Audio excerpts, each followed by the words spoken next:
অবশেষে আনুষ্ঠানিকভাবেই ভালো মানের এক ভরি স্বর্ণের দাম 2 লাখ টাকা ছাড়িয়ে গেল। গতকাল স্বর্ণের এই রেকর্ড দামের ঘোষণা দিয়েছে Bangladesh jewellers association BAJUS.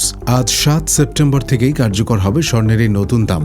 Bangladesh jewellers association BAJUS 22 ক্যারেটের এক ভরি স্বর্ণের দাম নির্ধারণ করেছে 17,209 টাকা। এর ফলে প্রতি ভরি স্বর্ণের জন্য গুনতে হবে 2,726 টাকা। একদিনের ব্যবধানে 22 ক্যারেট মানের স্বর্ণের প্রতি গ্রামে দাম বেড়েছে 3,150 টাকা। 21 ক্যারেটের প্রতি গ্রামে 3,010 টাকা, 18 ক্যারেটের প্রতি গ্রামে 2,578 টাকা এবং সনাতন পদ্ধতির প্রতি গ্রামে 2,192 টাকা বেড়েছে একদিনের ব্যবধানে। 22 ক্যারেট মানের স্বর্ণের প্রতি গ্রামে দাম বেড়েছে 3,150 টাকা। স্থানীয় বাজারে তেজাবি স্বর্ণের পিওর গোল্ড দাম বেড়ে যাওয়ায় নতুন এই দর নির্ধারণ করা হয়েছে বলে জানিয়েছেন বাজুস।